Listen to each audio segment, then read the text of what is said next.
Bien, bonjour à tous. On s'est permis de démarrer la scène quelques minutes avant le webinaire, donc on va vous demander de patienter encore un tout petit peu. Voilà, donc prenez votre temps, installez-vous et on est à vous dans quelques secondes.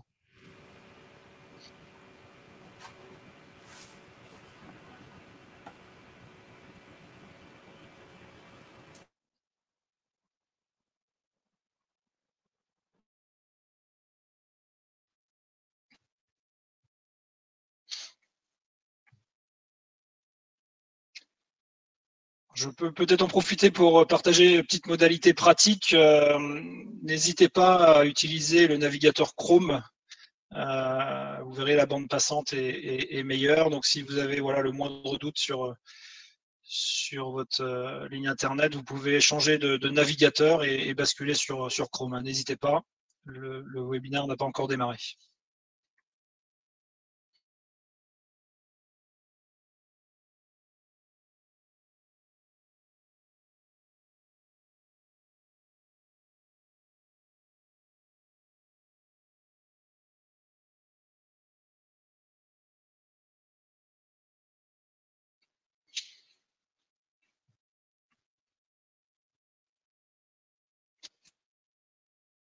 Donc toujours en termes de modalités pratiques, on reprendra ça tout à l'heure tous ensemble, mais si vous regardez bien votre écran, en haut à droite, vous avez possibilité de faire apparaître une petite fenêtre où vous pouvez effectivement mettre des commentaires. Donc il y a une rubrique chat, n'hésitez pas. Voilà, si vous avez accès à la rubrique, n'hésitez pas à nous faire un petit bonjour. Vous verrez, il y a également une rubrique questions. Donc voilà, tout au long du webinaire, vous aurez l'opportunité de poser vos questions. Et puis on aura également à plusieurs reprises des interactions tous ensemble. Donc il faudra aller dans la rubrique sondage, où vous aurez effectivement des questions à choix multiples, où vous pourrez répondre. Voilà, donc n'hésitez pas à naviguer sur la plateforme.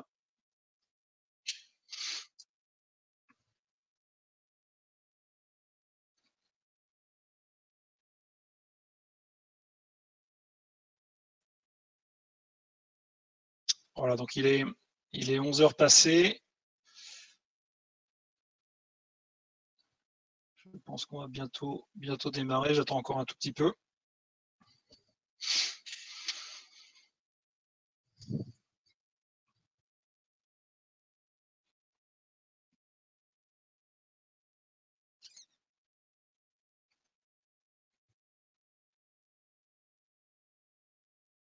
Parfait, bah écoutez, je vous propose de démarrer, il est 11h passées, donc bonjour à tous, on est très heureux de vous recevoir à cet événement en direct, donc il n'y a pas de filtre, on est bien en direct, donc on est très heureux de vous recevoir pour cette heure d'échange.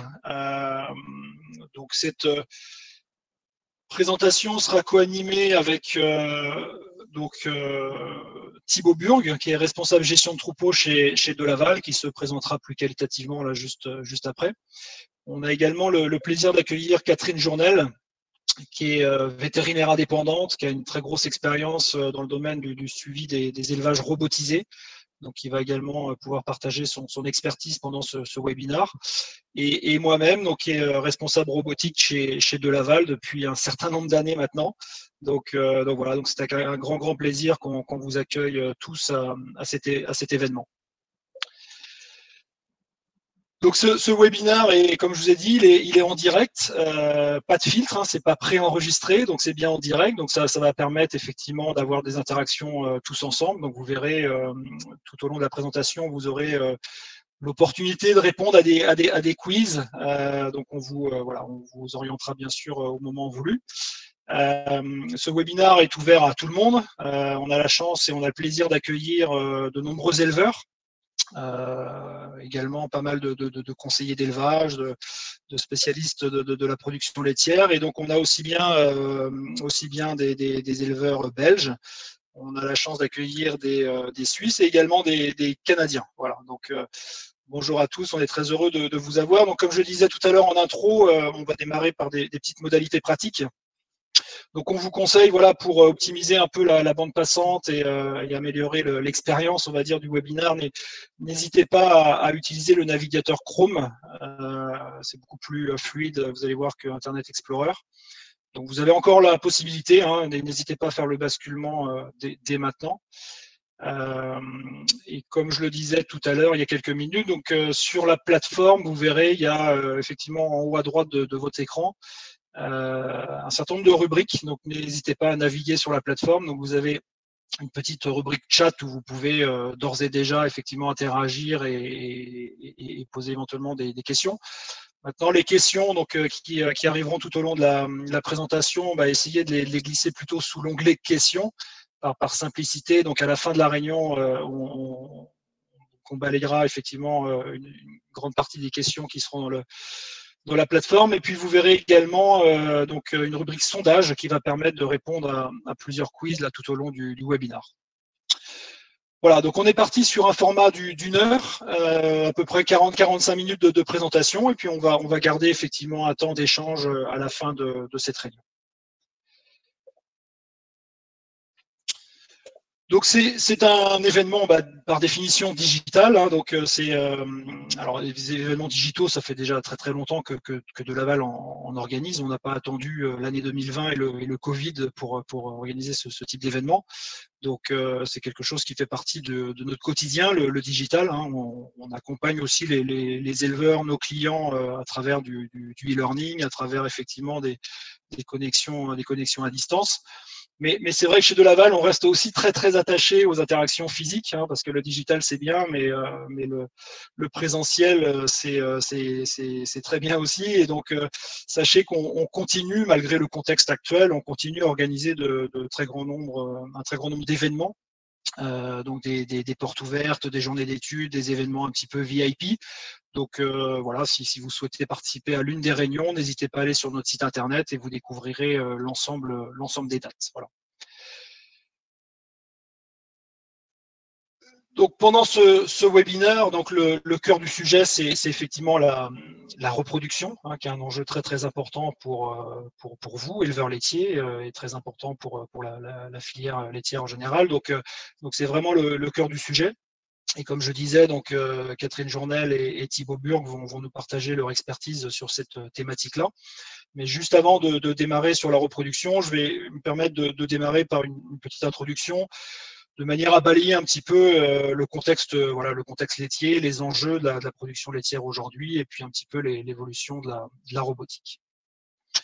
Voilà, donc encore une fois, hein, n'hésitez surtout pas à interagir dans la rubrique chat, n'hésitez pas à poser vos questions tout au long de la présentation et on saura effectivement les reprendre à la fin.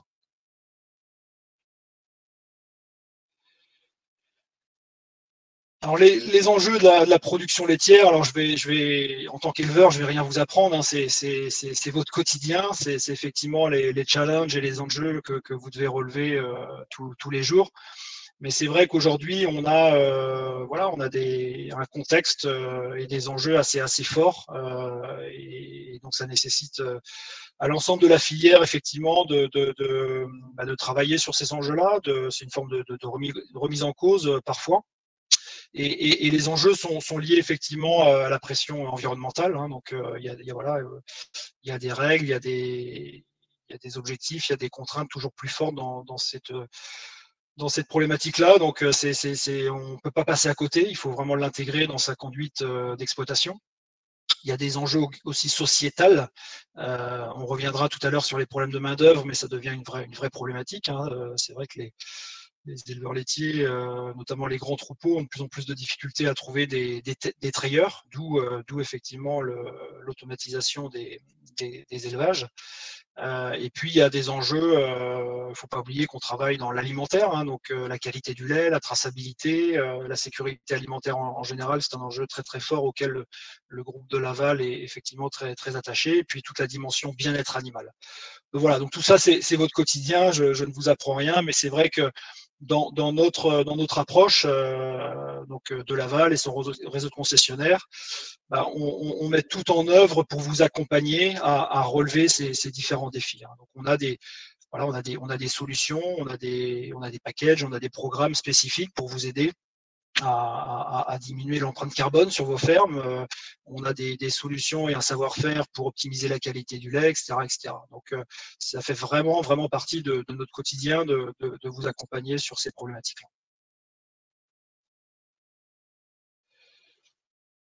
Donc, en tant qu'éleveur laitier, du coup, c'est une équation qui n'est pas toujours facile à manager, à intégrer, hein, puisque d'un côté, il y a de plus en plus de contraintes. Hein, donc, voilà, il y a de moins en moins de marge de manœuvre. On est sur un prix du lait beaucoup plus volatile. On est sur des coûts d'énergie qui augmentent. Donc, pas mal de challenges d'un côté. Et puis, de l'autre, il y a de nombreuses opportunités, bien sûr, mais il y a aussi des challenges, des enjeux en termes de bien-être animal. Donc voilà, donc c'est une équation qui est pas toujours facile à relever. Néanmoins, il existe des solutions et des solutions très très concrètes. Et c'est pour ça, et vous l'avez compris d'ailleurs, hein, vous n'avez pas attendu ce webinaire pour vous projeter dans le futur. Mais c'est vrai que ces solutions, c'est quoi? C'est tout simplement l'innovation. L'innovation, alors en termes d'équipement d'élevage, mais ça peut être l'innovation au niveau génétique, au niveau alimentation. Donc tout ça, ça va justement avoir des effets bénéfiques sur la productivité de la ferme, sur voilà, les enjeux environnementaux, etc., etc. Mais c'est vrai qu'un des axes qui permet de relever tous ces enjeux-là, c'est la modernisation effectivement des élevages. Donc là, on va passer au petit quiz. Voilà, simplement une petite question. Si vous allez dans la rubrique sondage, d'après vous, combien de robots agricoles on dénombre aujourd'hui dans la ferme France? Donc si vous allez sur le quiz, en haut à droite, donc je vous laisse voter. Hein, il suffit de cliquer sur le chiffre qui vous semble le plus cohérent. Est-ce qu'on dénombre 2000 robots, 8000, 10 000, 20 000 robots agricoles? Je vous laisse interagir. Donc toujours dans la rubrique sondage en haut à droite.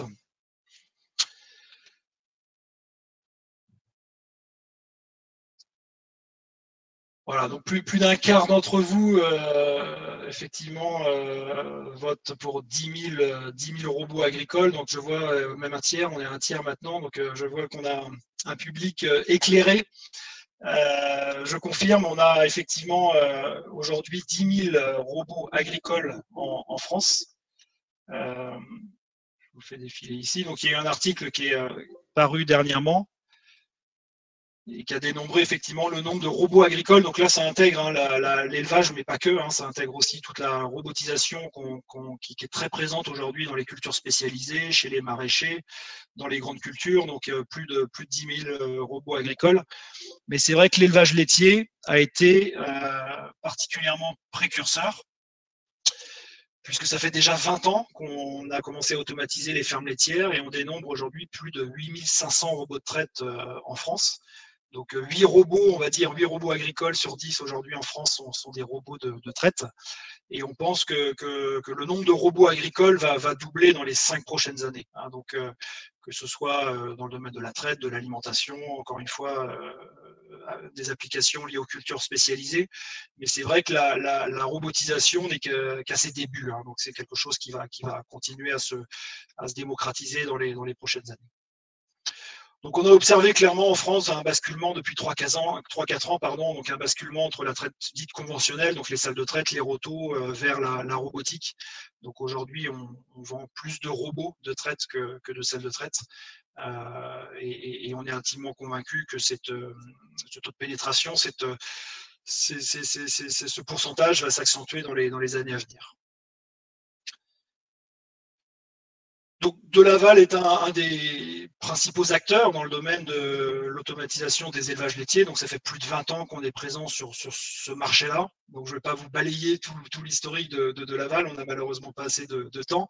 Mais c'est vrai que voilà, ça fait plus de 20 ans qu'on œuvre dans ce domaine-là, avec différents lancements de produits, différents temps forts aussi, hein, différentes solutions qui ont été lancées ces dernières années. Et progressivement, le robot de traite est devenu très progressivement un véritable partenaire hein, pour les éleveurs laitiers. Et aujourd'hui, on positionne le robot comme un outil de pilotage. Hein. C'est plus simplement un système de traite, mais c'est un système qui permet surtout d'optimiser la conduite d'élevage, Donc, avec la technologie embarquée, les capteurs embarqués sur le robot de traite, aujourd'hui, l'éleveur a la capacité effectivement de mieux piloter, mieux gérer son troupeau. Donc la robotisation, clairement, ouvre de nouvelles perspectives, hein, comme je le disais tout à l'heure. Donc, voilà, il y a une vingtaine d'années, les robots étaient pour et plus récemment, avec l'arrivée de nouveaux capteurs, l'arrivée de nouveaux logiciels, le robot, c'est un véritable outil de pilotage, c'est un véritable accélérateur de performance et qui permet notamment d'améliorer et de travailler sur la longévité des vaches et améliorer la productivité de l'élevage en général. Alors, on n'a pas le temps aujourd'hui de balayer l'ensemble des bénéfices du robot traite et c'est pas l'objectif de cette session. Aujourd'hui, on va se concentrer sur une des pathologies, des problématiques qui est importante et qui effectivement influence le quotidien de l'éleveur laitier, c'est la reproduction. La reproduction, c'est une problématique très très importante sur laquelle on a des gains de productivité, on le sait.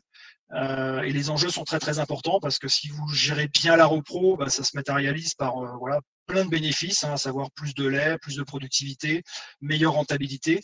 Donc c'est pour ça qu'on souhaitait aujourd'hui faire un webinar et un chapitre spécifique sur ce sujet-là. Donc je vais maintenant passer la main à Catherine Journel qui va nous parler des enjeux d'un suivi de reproduction performant et efficace sur les Catherine, à vous. Oui, bonjour Edouard.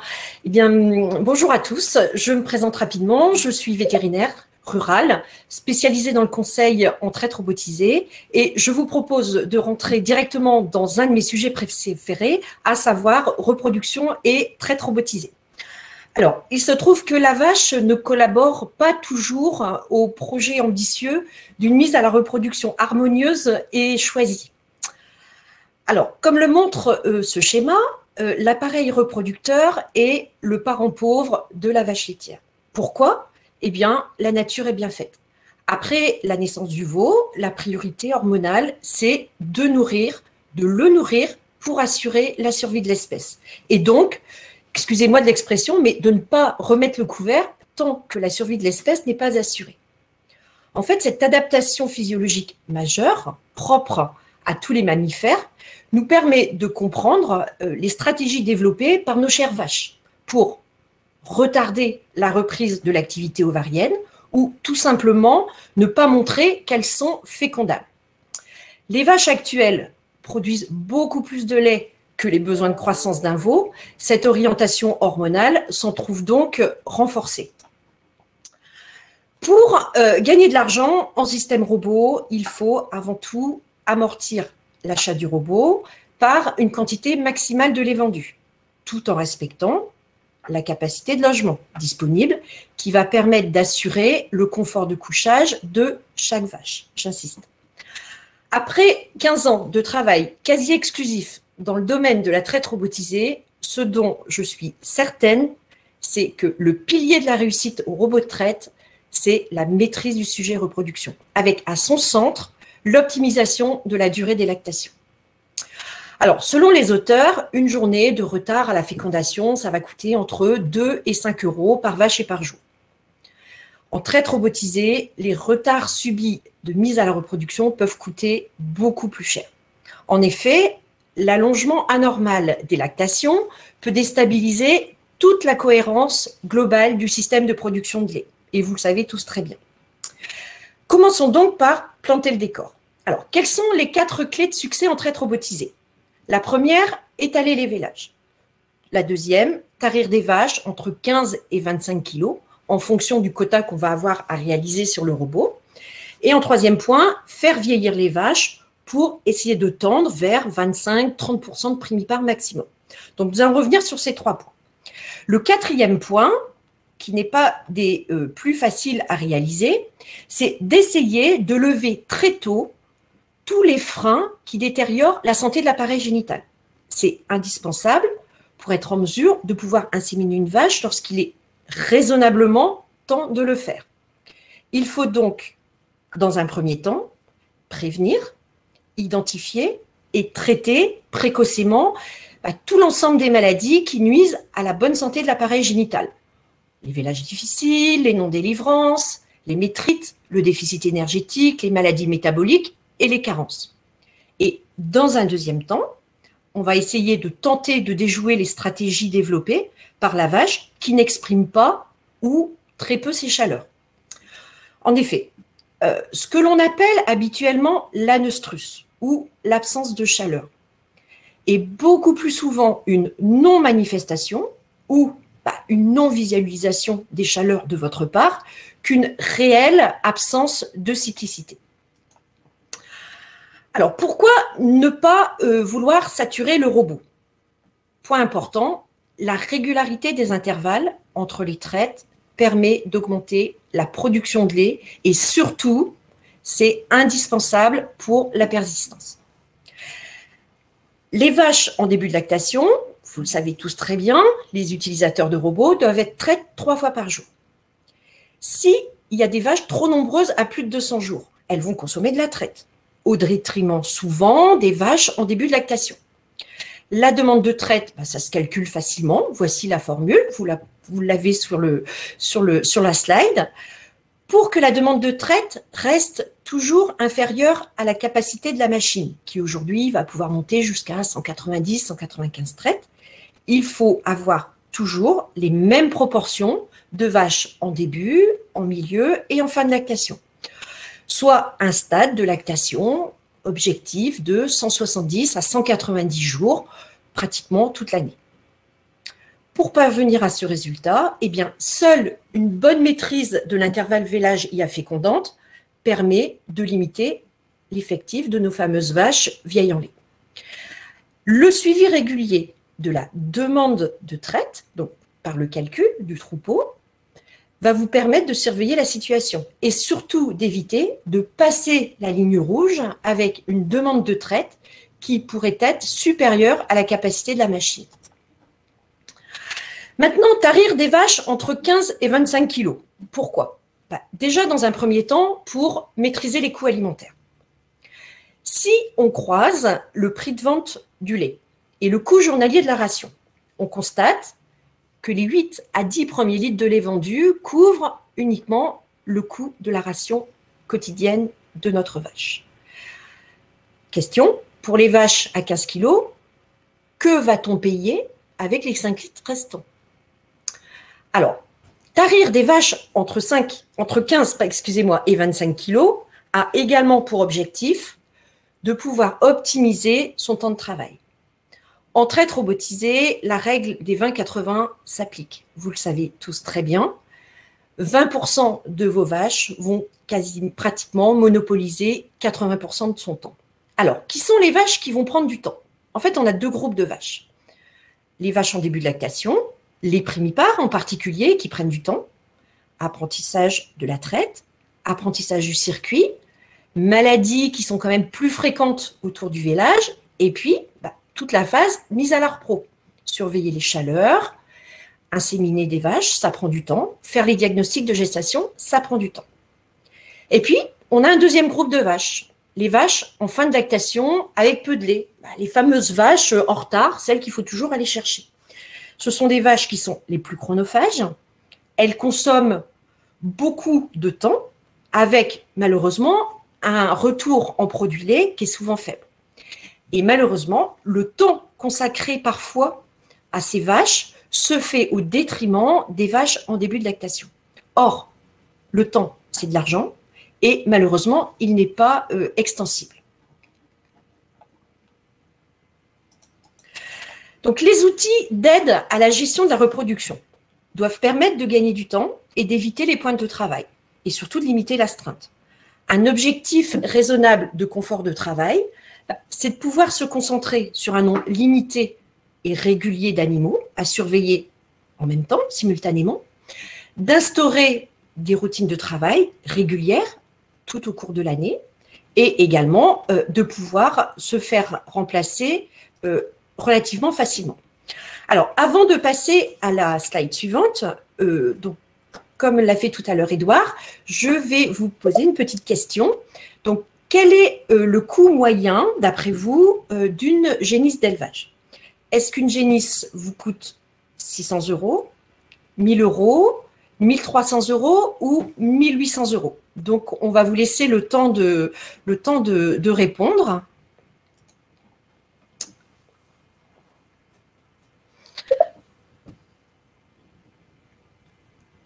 Alors, revenons maintenant à notre troisième pilier. Donc, essayez de limiter les réformes pour infertilité. Pourquoi est-ce qu'il est important d'avoir une proportion maîtrisée de primipares? Eh bien, tout d'abord, bravo, vous avez tous bon, elle coûte cher à élever.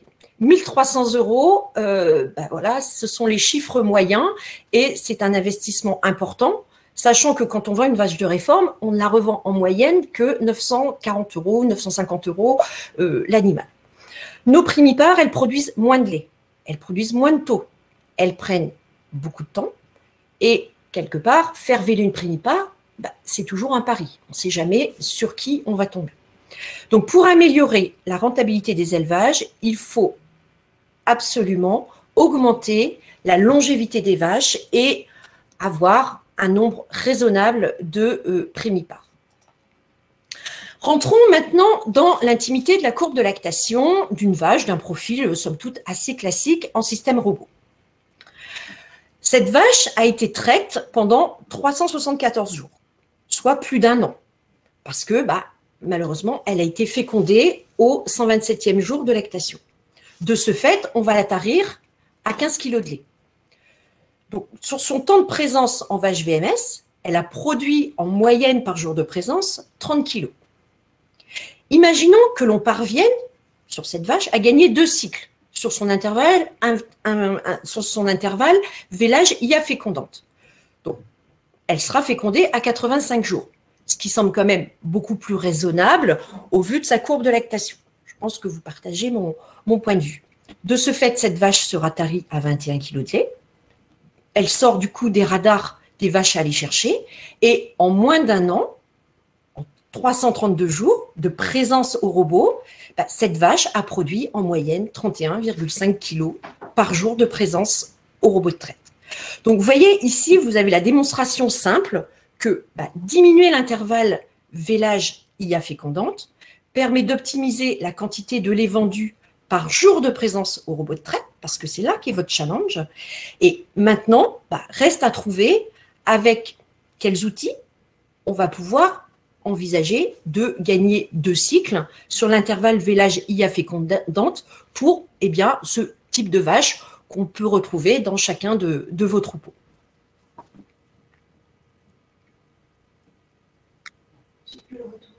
Merci beaucoup Catherine pour toutes ces explications, ces précisions et cet état des lieux sur l'enjeu réel du suivi reproduction en élevage laitier. Bonjour à tous, donc je me présente aussi Thibaut Burg, comme l'a précisé Edouard en début de webinaire. Je m'occupe de la partie gestion de troupeaux pour de l'aval sur le marché français. Et ce que je vous propose maintenant, c'est de découvrir ensemble comment est-ce que de l'aval aide les éleveurs laitiers à justement répondre à ces enjeux et notamment à l'enjeu du suivi reproduction. Donc pour ça, on va y passer en 2 parties. Dans un premier temps, je vais vous présenter le nouveau robot de traite VMS V310 et je laisserai de nouveau la main à Catherine ensuite qui vous présentera comment valoriser les informations de ce nouveau système de traite au sein de votre élevage. Donc le nouveau robot de traite VMS V310, donc pour replanter un petit peu le décor et vous expliquer un petit peu comment est-ce qu'on en est arrivé là, on va se remettre 2 ans et demi en arrière, en juin 2018, de Laval présentait le VMS V300. Donc le nouveau robot de traite de la marque de Laval, qui a été donc lancé il y a 2 ans et demi maintenant. Et ce nouveau robot de traite embarquait 3 fonctionnalités qui lui étaient propres, 3 nouveautés par rapport à la version précédente du robot VMS, qui était au niveau de la technologie de branchement, donc une rénovation complète de cette technologie de branchement, une nouvelle circulation du lait, mais également des nouveaux outils de contrôle avec beaucoup plus de digitalisation sur tous ces outils-là. Ce qui a été fait il y a un petit peu plus d'1 an maintenant, donc en novembre l'année dernière, de Laval a présenté le robot VMS V310. Ce robot VMS V310 n'est pas le remplaçant du VMS V300. C'est un robot complémentaire. On a une gamme de robots de traite aujourd'hui chez De Laval, qu'on appelle la gamme VMS série, dans laquelle on trouve le robot VMS V300, mais également ce nouveau robot de traite VMS V310. Ce nouveau robot de traite est équipé en plus d'un système de gestion de la reproduction.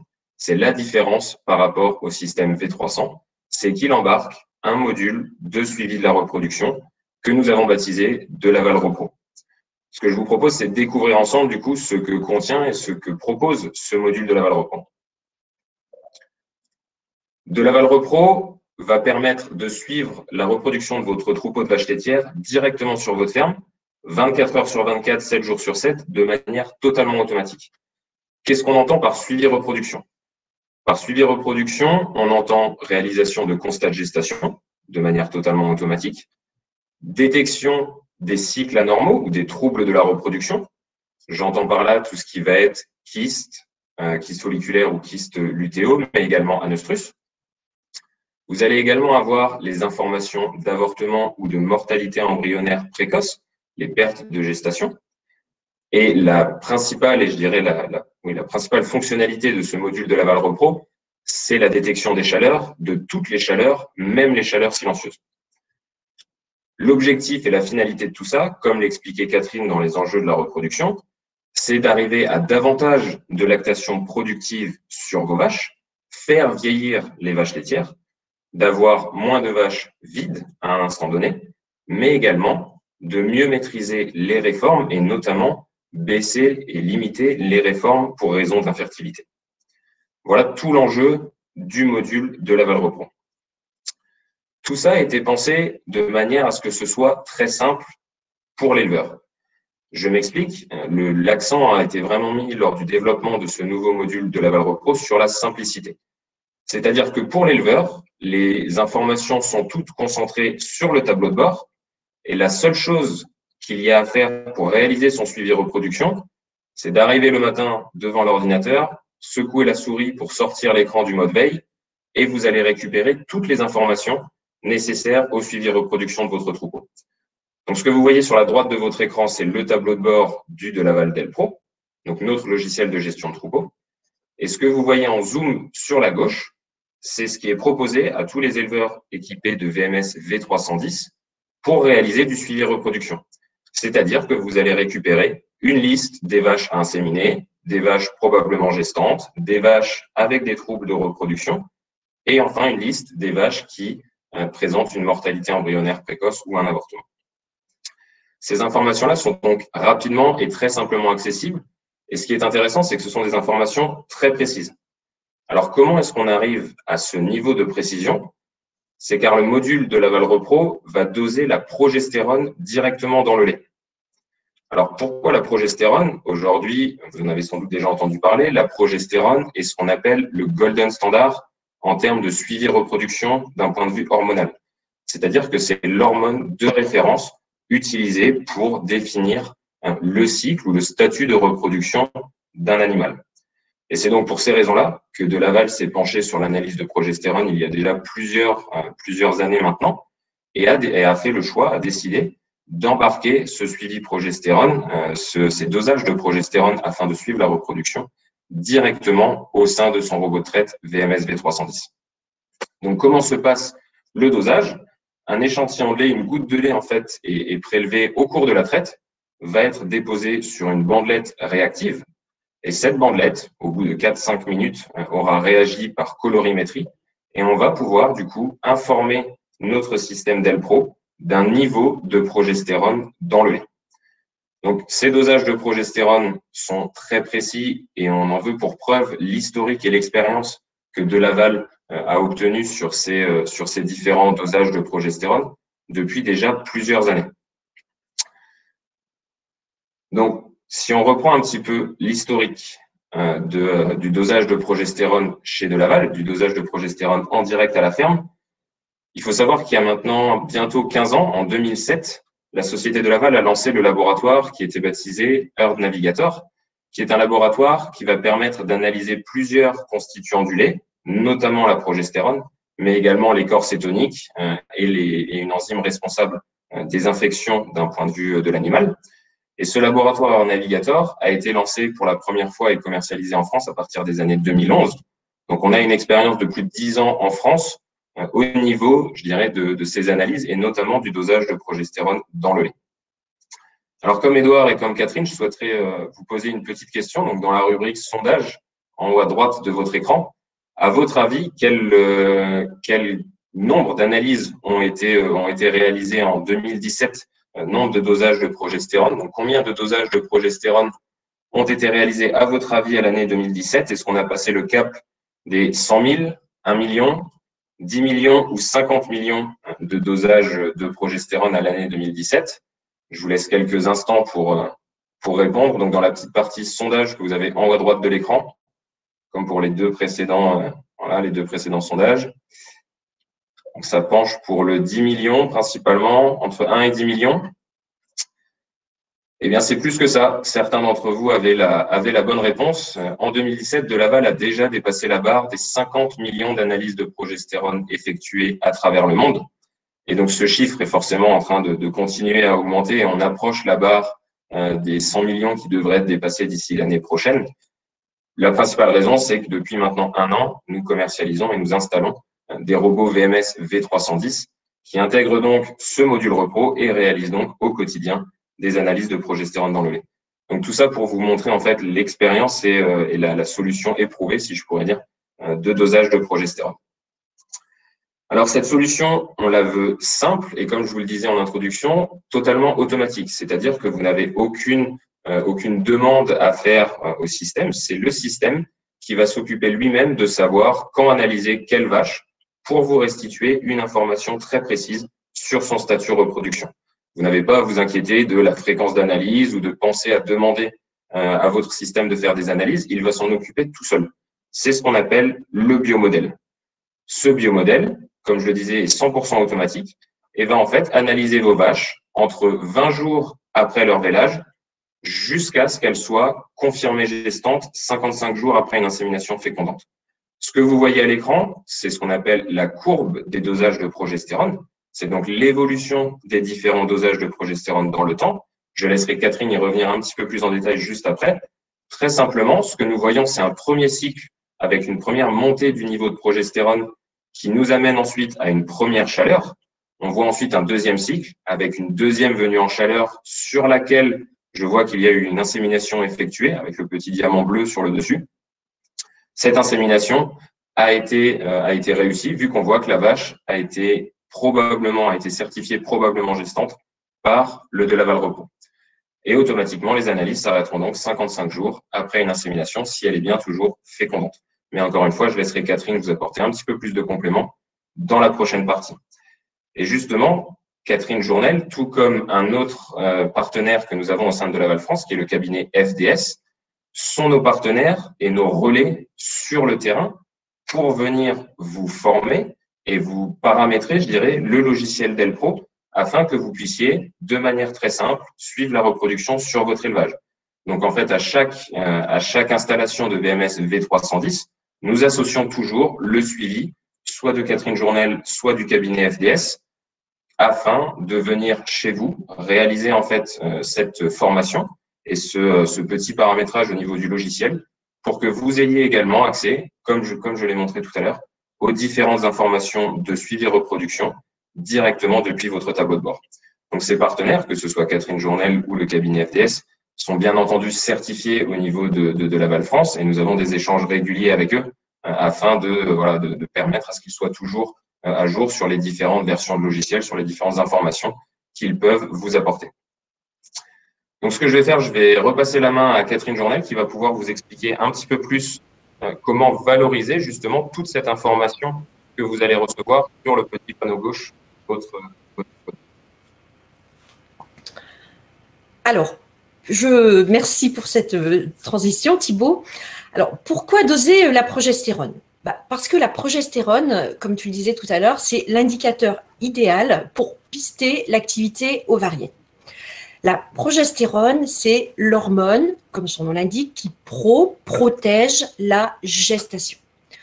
Elle est sécrétée par le corps jaune Et pour bien comprendre l'intérêt du dosage de la progestérone, revenons sur ce qui se passe dans l'ovaire à chaque cycle. Alors, certains reconnaîtront mon petit support donc de formation. Avant chaque ovulation, on trouve sur l'ovaire un follicule de taille importante. Il est possible de le palper par fouille transrectale. Ce follicule va se rompre et va libérer en dessous le petit ovocyte. Dans le trou béant laissé derrière l'ovulation, va se développer notre fameux corps jaune. Si il y a eu fécondation, le corps jaune formé va durer 9 mois, tout le temps de la gestation, et sa sécrétion de progestérone va protéger le veau jusqu'à la mise bas.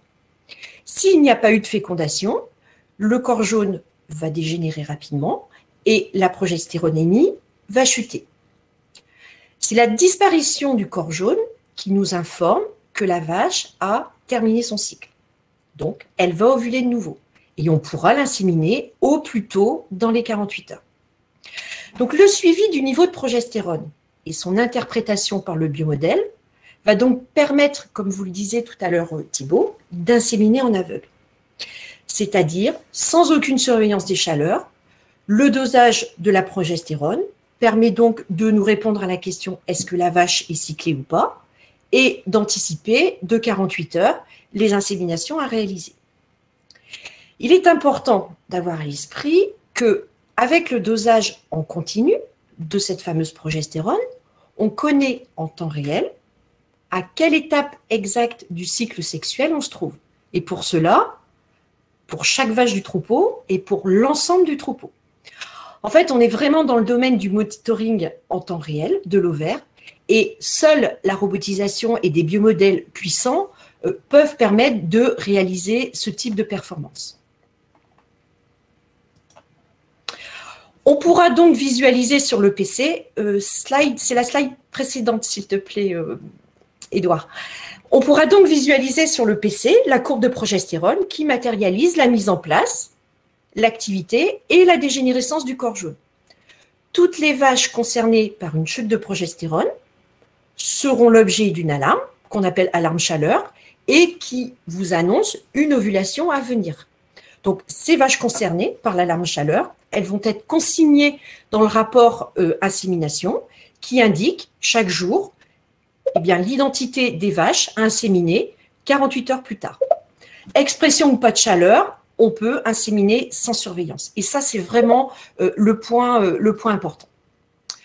Lorsque on consulte le rapport des vaches à inséminer, si tu peux me passer la slide suivante, voilà, merci. Lorsqu'on consulte donc ce fameux rapport des vaches inséminées, on va avoir à disposition l'ensemble des informations utiles pour l'acte d'insémination et des subtilités comme la note de chaleur. Alors, revenons sur la note de chaleur. Le biomodèle dispose de dosage de progestérone depuis le 20e jour de la lactation de la vache. Il connaît donc le passé physiologique de la vache et aussi, malheureusement, son passif. Il est donc capable de qualifier l'ovocyte qui va être pondu et de lui attribuer une note. S'il n'y a pas d'historique susceptible de nuire à la qualité de l'ovocyte, la chaleur va avoir une bonne note, supérieure à 70%. Ça veut dire 7 chances sur 10 que cet ovocyte puisse être fécondé.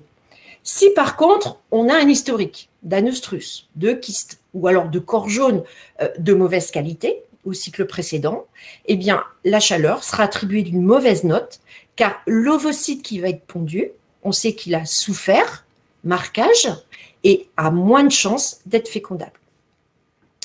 Donc, la note de chaleur permet d'éviter, déjà dans un premier temps, de perdre du temps à inséminer des vaches avec peu de chances d'être fécondées. Donc, si on insémine soi-même, c'est quand même intéressant de ne pas perdre son temps. Les vaches avec une très bonne note de chaleur, plus de 80%, pourront quant à elles être inséminées avec de la semence sexée. Donc là on ouvre la semence sexée à la sphère des vaches en lactation. Et selon la stratégie de l'élevage, eh bien, vous avez à droite sur le tableau des arbres de décision qui ont été mis en place et qui permettront en fait de proposer des actions précises. Alors, ces recommandations devront être vraiment la traduction de la stratégie repro de votre troupeau. En fait, elles sont personnalisées dans chaque élevage Et mon travail, comme celui de FDS, eh bien, c'est de vous aider à les rédiger en fonction de votre objectif. Donc, votre de Laval Repro travaillera en fonction de ce que vous avez envie de faire. Une fois que la vache a été inséminée, si la vache a réellement été fécondée, le corps jaune va accompagner 9 mois la gestation. Donc, la sécrétion de progestérone est continue et élevée. Comme vous le montrez tout à l'heure, Thibaut, dès que le biomodèle évalue que cette courbe de progestérone est conforme à une gestation, il vous envoie une notification qui vous informe de l'état de gestation. La vache est automatiquement rangée dans un rapport gestation probable. Et si il survient un avortement embryonnaire dans les 2 mois qui suivent l'IA, embryon plus présent, donc plus de corps jaune, plus de progestérone, donc le biomodèle repère, une notification de mortalité embryonnaire vous est envoyée donc dans le rapport qui est dédié. Alors, la détection des vaches non cyclées va faire gagner énormément de temps. Le biomodèle est capable de détecter des 30 à 35 jours les vaches qui sont réellement non cyclées. Alors, cette information précoce, qu'est-ce qu'elle nous permet? Dans un premier temps, elle nous permet d'agir tôt. On sait tôt, donc on va agir sur les causes de la non-reprise d'activité des ovaires, déficit énergétique, adaptation au bâtiment, boiterie, bon, voilà, vous connaissez un petit peu toutes ces causes-là. Si on parvient à résoudre la cause, on va avoir une reprise spontanée de l'activité ovarienne, sans forcément avoir fait de traitement hormonal. Et puis, au-delà d'une certaine date, d'un certain délai qu'on se sera fixé dans nos fameux arbres de décision, si la vache est toujours non cyclée, il sera possible alors de proposer d'agir médicalement, selon un protocole de soins recommandé par votre vétérinaire prescripteur. Donc, détecter tôt les vaches réellement non cyclées permet d'agir pour lever en fait les verrous zootechniques ou sanitaires à la reprise d'activité cyclique. Les interventions précoces permettent significativement de diminuer l'intervalle vélage IA1 et surtout la consommation d'hormones. Donc, le biomodèle, de la même façon, est capable de repérer les kystes folliculaires et l'UTO. Donc, reprenons maintenant, si vous voulez, notre vache de tout à l'heure. Donc, elle est issue d'un troupeau qui vient de mettre en place un de Laval Repro. Donc, on envisageait pour cette vache de réduire de 2 cycles son délai de fécondation. Avec les outils en place, on peut se permettre d'extrapoler la situation de cette vache à l'ensemble du troupeau, du vrai troupeau dont elle est issue. Si on diminue à l'échelle de ce troupeau, donc vous avez les caractéristiques sur la slide, l'intervalle vélage IA fécondante de 40 jours. Par effet mécanique, on pourra produire 60 ml de lait par an en plus. Et surtout, l'éleveur va faire l'économie de vaches réformées à 950 € pour infécondité ou lactation longue, puisque son problème, c'est qu'il n'arrive pas à détecter les chaleurs, qui sont remplacées par des génisses à 1300 €. On pourra également envisager de diminuer de 10% la proportion de nos primipares. Et en diminuant la proportion de 10% de nos primipares, en revenant, on va dire, à une proportion plus normale de 28-30% de primipares, par effet mécanique, puisqu'elles, les multipares produisent plus de lait, on produira 65 700 litres de lait en plus par an. Et envisager de pouvoir, dans le cas présent, réaliser le quota. Donc, au final, le de Laval Delpro vous apporte la solution aux 4 clés de succès du cahier des charges reproduction que l'on a vu tout à l'heure en introduction. Premier point, il vous permet d'identifier tôt les vaches non cyclées et donc permettre de tarir des vaches entre 15 et 25 kg. Deuxième point, il vous permet d'inséminer sans aucune surveillance des chaleurs. Ça permet donc d'inséminer plus tôt et donc de produire plus de lait par jour de présence au robot de traite. Troisième point, repérer tôt les anomalies, c'est également utiliser moins de traitements hormonaux et diminuer les réformes pour stérilité. Et indirectement, augmenter la longévité de nos chères vaches. Et le quatrième point, excusez-moi, c'est de connaître tôt le statut gestante ou non gestante. Et bien ça va être une aide précieuse pour étaler les vélages, gagner du temps et optimiser la capacité de traite du robot tout au cours de l'année. Alors, avant de rendre l'antenne à Édouard, donc comme disent les journalistes, en fait, je voudrais vous faire part d'une chose. J'ai formé 42 éleveurs au module repro, là, depuis sa sortie, et le constat est le même, à savoir une prise en main rapide et une maîtrise de l'outil qui est vraiment tout aussi rapide. Donc, je répondrai avec plaisir à toutes vos questions à ce sujet. Et Édouard, je te rends l'antenne.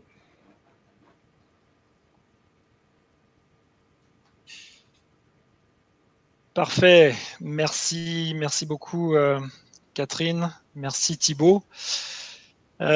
Merci pour ces explications détaillées et éclairées. Donc, on espère que vous avez apprécié ces 45 minutes de présentation. Donc, comme prévu, on va maintenant glisser un jeu de questions-réponses. Donc les questions sont nombreuses, donc je ne suis pas sûr qu'on puisse les traiter toutes aujourd'hui, mais voilà, sachez qu'on reviendra de toute façon vers vous, sachant qu'on a vos identifiants, on pourra très facilement revenir vers vous avec des réponses détaillées.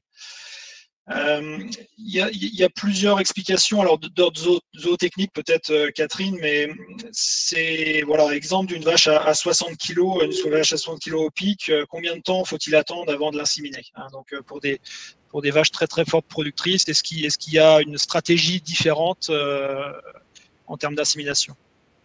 Alors, c'est vraiment une très bonne question. Et justement, la fameuse vache à 60 kg, vous allez découvrir qu'au travers de la note de chaleur, eh bien, on va avoir des vaches à 60 kg qui auront une très mauvaise note de chaleur, tout simplement parce que leurs 60 kg, ça leur tire sur la carcasse et elles ne sont pas bien, les ovaires ne fonctionnent pas bien. Et on a aussi des vaches à 60 kg qui se portent comme des charmes. Et comme elles se portent comme des charmes, eh bien, ces vaches-là ont une très bonne note de chaleur, ce qui permet d'envisager de les inséminer peut-être un peu plus tôt. Tout dépend de sur quelle stratégie on part en termes de production laitière au tarissement. Donc, les fameuses vaches à 60 kg, vous allez beaucoup mieux les connaître et les appréhender parce que vous allez savoir un petit peu ce qui se passe à l'intérieur et derrière la note de chaleur, on a vraiment des informations très précises pour justement les appréhender. Je ne sais pas si je réponds à la question. Alors, je vais rebondir justement, Catherine ou Thibaut, mais on a une question sur justement comment est calculée la note de chaleur. Alors, juste avant de vous laisser la main, il y a un volet confidentiel, c'est toute la valeur ajoutée du produit. Et effectivement, il y a un certain nombre d'algorithmes et de brevets derrière, donc on ne pourra pas vous dévoiler l'équation dans son détail. Mais est-ce que Thibaut ou Catherine, vous pouvez expliquer succinctement comment est calculée effectivement la note de chaleur? Je peux répondre à cette question, effectivement. Donc, du coup, la note de chaleur, en fait, on peut comme disait Édouard, voilà, le détail, je ne vais pas pouvoir vous le donner. Par contre, on peut vous informer sur ce qui est pris en compte sur cette note de chaleur. Donc, Catherine vous montrez des courbes de progestérone et vous voyez notamment sur ces courbes-là, je dirais, une notion, en fait, qu'on peut appeler tonicité hormonale. Et donc, selon la valeur atteinte au pic de progestérone, plus cette valeur est haute, plus on va considérer une tonicité hormonale forte. Donc ça, c'est un des premiers éléments qui va impacter la note de chaleur. Ce qui va également impacter la note de chaleur, c'est le stade de lactation. On sait qu'une vache qui est entre 60 et 100 jours, généralement, c'est les de chaleur qui sont les plus féconds. Une vache qui va commencer à être à 140, 150, 200 jours de lactation. Bien entendu que les cycles de chaleur sont moins féconds et donc ça va également avoir derrière un impact sur la note de chaleur. Et la dernière chose, ça va être tous les troubles de la reproduction détectés. Donc, une vache qui a présenté des kystes folliculaires, des kystes lutéaux, des anœstrus trop longs, des anœstrus prolongés, ou qui revient d'un épisode d'avortement, effectivement, on va avoir un impact négatif de ces événements-là sur la note de chaleur. Voilà, pour répondre assez succinctement sur qu'est-ce qui va, les informations qui rentrent en compte vraiment sur tout cas. Merci Thibaut. On a une autre question. Alors, je pense que ça fait écho là, du rapport que vous avez présenté avec, vous savez, les propositions d'action. Là, donc, on avait les numéros de vache, les notes de chaleur, et puis à droite, les propositions d'action. Donc, je pense que c'est un utilisateur là, qui me pose la question. Donc, c'est vrai que par défaut, ces propositions d'action n'apparaissent pas dans le rapport Delpro. Donc, comment faire tout simplement, et bon, ça fait bien sûr un lien avec les SOP, comment faire pour faire apparaître effectivement ce petit texte et ces propositions d'action vache par vache. Bah, tu vas répondre, Edouard, Thibaut, parce que c'est de l'informatique, là. Pas de souci. Donc, ces propositions d'action, et comme le disait Edouard, ça fait référence à ce qu'on appelle dans notre logiciel des SOP, qui vient de l'anglais, en fait, un Standard Operating Procedure. On va traduire ça par arbre de décision, des plans d'action. Donc, ces plans d'action, en fait, sont mis en place avec la collaboration du conseiller d'élevage lors de la mise en route d'un VMS V310. C'est justement tout le travail qui va être fait avec le conseiller d'affiner ces plans d'action, ces arbres de décision à vos caractéristiques d'élevage, à vos challenges, à vos objectifs. Donc, tous ces arbres de décision sont, je dirais, ajustés à vos besoins. Et ensuite, ils sont, voilà, après, c'est informatiquement qui vont être rajoutés dans le rapport. Après, si on est sur la question d'un utilisateur, pour vous répondre un petit peu plus précisément, c'est en modifiant un rapport que vous allez pouvoir ajouter les résultats d'un arbre de décision en particulier qui se trouve dans la rubrique filtre SOP lorsque vous essayez d'ajouter un résultat de filtre SOP. Mais après, encore une fois, si vous avez une question très précise à ce niveau-là, on pourra, voilà, vous aurez nos coordonnées, vous avez nos coordonnées, vous avez le contact de votre concessionnaire. N'hésitez pas à revenir vers lui et si besoin, il saura vers qui se tourner, soit chez nous, soit chez Catherine Journel directement pour mettre tout ça en place correctement sur votre élevage. Merci. Alors, comme je vous ai dit en intro, c'est sans filtre. Donc, moi, je vois une question intéressante, c'est sur le coût d'utilisation. Je pense que c'est quelque chose que, bien sûr, qui interpelle et qui intéresse tout le monde. Donc, peut-être Thibaut, est-ce que tu peux nous donner quelques éléments? Tu as parlé de stick. Alors, comment ça se passe? Combien ça coûte? Voilà. Oui, bien sûr. Alors, en termes de coût, c'est une question évidemment qui est au cœur du débat, forcément, dès qu'on parle de reproduction et de maximisation des performances. Donc, pour la faire, je dirais, très simple et très synthétique, le coût va être un coût en fait qu'on va associer à une vache. C'est-à-dire que pour suivre une vache sur une période d'1 an, il faut compter un coût d'environ 40 € à la fois pour tout ce qui va être ce que j'appelle les sticks, les bandelettes d'analyse, les bandelettes de réactifs, mais également tout ce qui va être maintenance et entretien de l'appareil d'analyse par votre concessionnaire de Laval. Donc ça, c'est le coût annuel par vache suivie. Et à côté de ça, il faut compter, je dirais, alors je vais parler de surcoût à l'investissement par rapport à un robot VMS nu. Il faut compter un surcoût de l'ordre de 10% pour passer d'un V300 à un robot VMS V310 qui intègre donc ce module de Laval. Ok. Réponse détaillée. Je regarde encore une fois, il y a de nombreuses questions et on en est très, très heureux, donc on reviendra vers vous plus qualitativement. Je regarde s'il y a des choses qui peuvent concerner tout le monde. Alors, il y a une question sur la compatibilité du matériel, peut-être Thibaut également, donc de Laval Repro. Voilà, on l'a rattaché au V310. Est-ce que c'est compatible ou pas au VMS classique? Alors, le module de Laval Repro n'est pas compatible avec les VMS classiques. C'est un module, je dirais, qui fait intégralement partie de la VMS série, comme je le présentais. Il est par contre tout à fait possible de mettre à jour un VMS V300 en VMS V310. Sur la gamme, ce qu'on appelle la VMS série, là, cet ajout de module est bien entendu possible. Il est malheureusement pas possible, pour plusieurs raisons, d'un point de vue informatique et l'échantillonnage de lait, la constitution du robot, de réaliser la mise à jour d'un module repos sur un VMS. Voilà. Par contre, on a toujours la possibilité d'installer bien sûr leur navigateur d'origine, le HN500, sur les VMS classiques. Donc, un éleveur qui veut avoir la progestérone sur le VMS classique peut opter pour le HN500. Okay. Tout à fait. Je crois que c'était une des questions que j'avais vues de mon côté aussi. Quelle est la différence entre le navigateur sur VMS classique et le module repos sur VMS série? Pour répondre à cette question-là, donc le navigateur, réel, donc est un laboratoire qui est détaché du robot VMS classique. C'est un laboratoire qui va généralement se situer dans le bureau de l'élevage, qui est connecté bien entendu et qui réalise les prélèvements de lait directement depuis les robots VMS classiques. Et c'est un laboratoire qui va analyser la progestérone, mais pas que. On va également avoir, comme je le disais, des analyses de corps cétonique, des analyses d'une enzyme qui s'appelle la LDH, qui est une enzyme émise au niveau du sang et donc du lait en cas d'infection de l'animal. Donc ce laboratoire va analyser tous ces paramètres-là, également l'urée, qui est un paramètre optionnel en termes d'analyse sur leur navigateur. Mais le module repro va quant à lui analyser uniquement la progestérone. Ok, peut-être une dernière question pour vous, Catherine.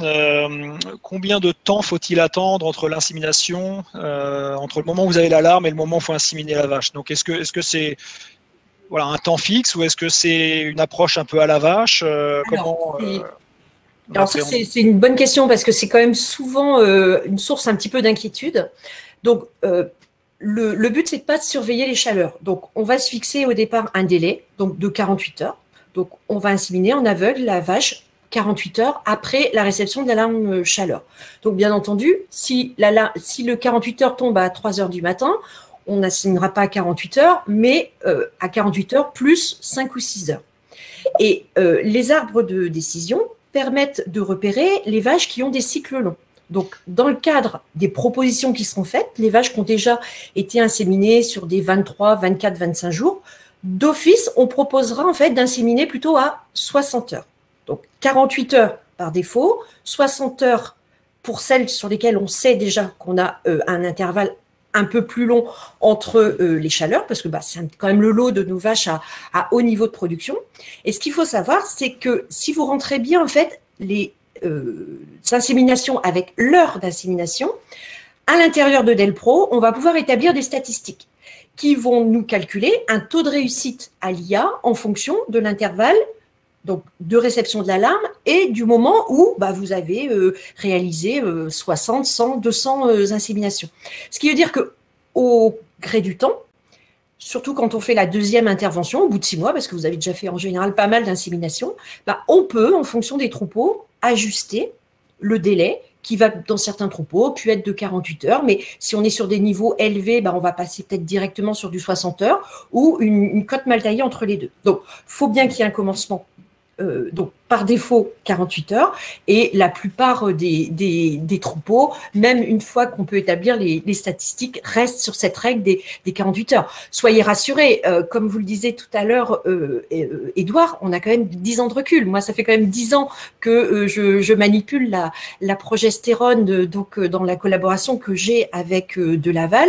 Et ces délais-là permettent d'avoir des taux de réussite à l'insémination tout à fait convenable. Et je vous dis, avec ce filet de personnalisation à l'intervalle idéal dans votre troupeau qu'on pourra avoir grâce aux statistiques repro que nous apporte aujourd'hui le logiciel Delpro. Donc, je ne sais pas si ça répond à votre question. Je pense que la réponse était très complète. Parfait, Catherine. Merci. Écoutez, compte tenu du temps, il est midi, on va essayer de respecter nos engagements. On était parti sur 1 heure d'échange, donc on va bientôt conclure ce séminaire. Encore une fois, on reviendra vers vous parce qu'il y a eu de nombreuses questions là qui n'ont pas été traitées, donc on saura revenir vers vous qualitativement là, avec les réponses attendues. Il y avait une question qui était liée au support. Donc oui, le support sera à votre disposition et même la vidéo. La vidéo sera en ligne dans ces prochains jours, donc vous pourrez la voir et la revoir si vous le souhaitez. Et le support peut être partagé sans difficulté.